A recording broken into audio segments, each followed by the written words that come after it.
Hello everybody, I'm Kamaleao, welcome to my channel, and today I'm going to show you something completely different than usual. The thing is, I've been doing a lot of martial arts throughout my entire life, and among other things I've been doing several different weapon-based martial arts, mainly swords. And so far, for training and practice, I've always used stuff like this.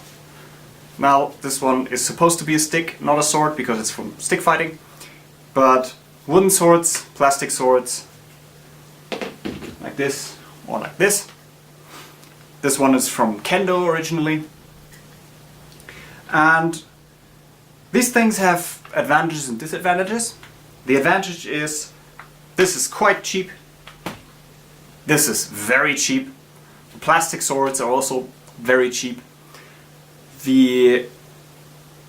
And they obviously are safe to use in practice, especially when you're wearing protective gear. Getting hit by something like this is not too painful. Getting stabbed, in this case, this one doesn't have any flex to it, so it's not great. But on the other hand, the tip is quite thick, so it's okay. The main problem with these is, depending on what you have, this is obviously only a stick, so its balance is right in the middle, which is not how a sword is balanced. But again, this one is for stick fighting. I just can't show you I used to use a plastic practice sword, but I broke that, so don't have a new one so far. With this one, the point of balance is maybe okay. Could say that it is not right in the middle, so it's better than nothing. But point of balance isn't necessarily perfect. The weight can be very off. This one is just way too light for an actual sword. And the main disadvantage is you can't cut anything with this. And when you practice with swords for a while, you want to cut stuff up. That's just a given. It's fun. It's a great pastime, cutting up water bottles and stuff like that. So yeah, sooner or later you want to do that.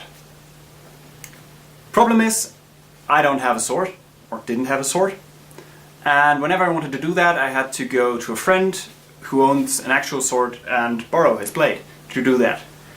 And that's not a situation I liked, so I set out to get a sword of myself. Now, I'm a poor student, so and good swords are pretty expensive usually.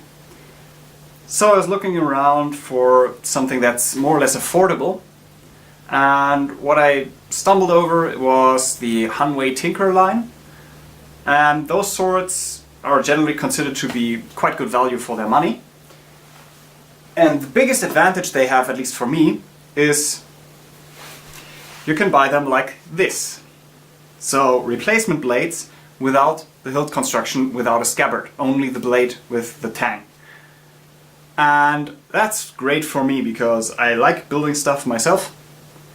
I'm very sure that I'm going to be able to build a good crossguard and grip and pommel in my workshop, so to speak. And then as a thing, this is going to be very cheap, actually. This one is called the Hanwei Tinker Longsword. So, if you don't know, stuff that Baldur's Gate and other games often told you, a longsword is not a one-handed sword.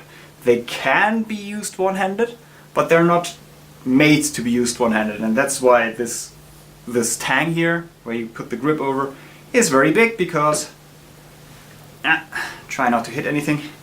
You're supposed to hold it in two hands. Now, the idea of this blade is I'm going to use it mainly for cutting practice and for stabbing practice.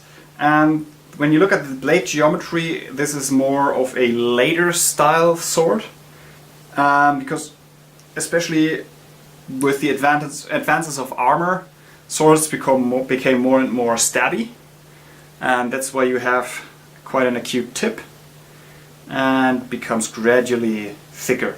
And the point of balance is quite far back. Right now it's here, which is it seems not very far back, but you're going to have the added weight of the crossguard, of the grip, of the pommel, and that will bring the point of balance quite far back.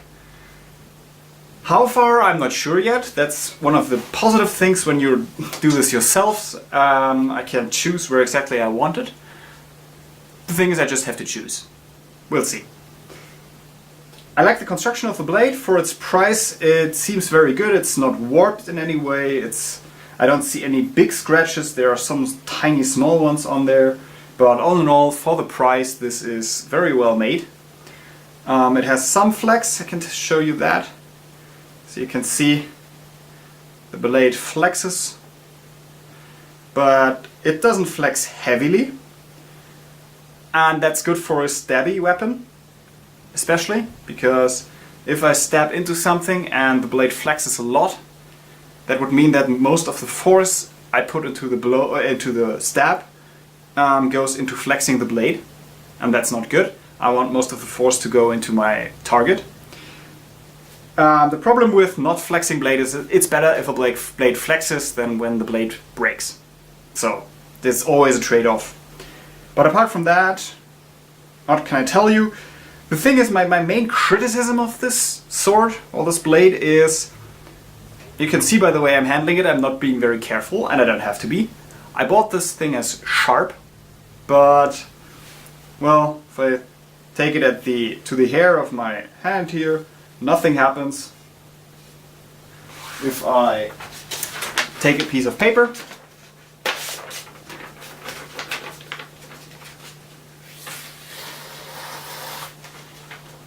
yeah, there's a tiny cut-ish thing in there, but not really. If I just take my hand, don't do this at home. I mean, I can feel that there's something like an edge on this, but no, this is not sharp. Don't sell this as sharp. So, yeah, that's my main criticism, and as long as that's my only criticism, I'm pretty happy. What am I going to do with this? Well, first of all, this is dull. I want a sharp blade, so I'm going to sharpen it. Maybe not the best idea to do that first, but I have a sharpening tool and I can do this indoors and it's cold, so that's probably what I'm going to do first. Then I have to decide on the shape of the crossguard. I'm going to do something very simple because I want this to get done. And the advantage of doing it myself is the original crossguard just slides on and slides off, and with better constructed swords the slot in the crossguard that fits over the tang is a tiny bit smaller than the tang itself, so it slides up to the point maybe up until here, more or less.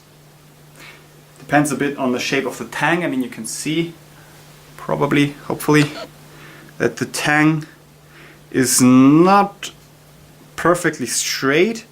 It gets a little bit thinner to the end, and then of course far thinner where the thread is. So when I do it myself, I'm going to do my best to make it fit like that it slides up until here, and then you have to hammer it down all the way, and then the pressure of itself will hold it. Then put on a grip. Also have to do that myself. But making a grip is actually not that difficult. I think the crossguard and the pommel will take more time.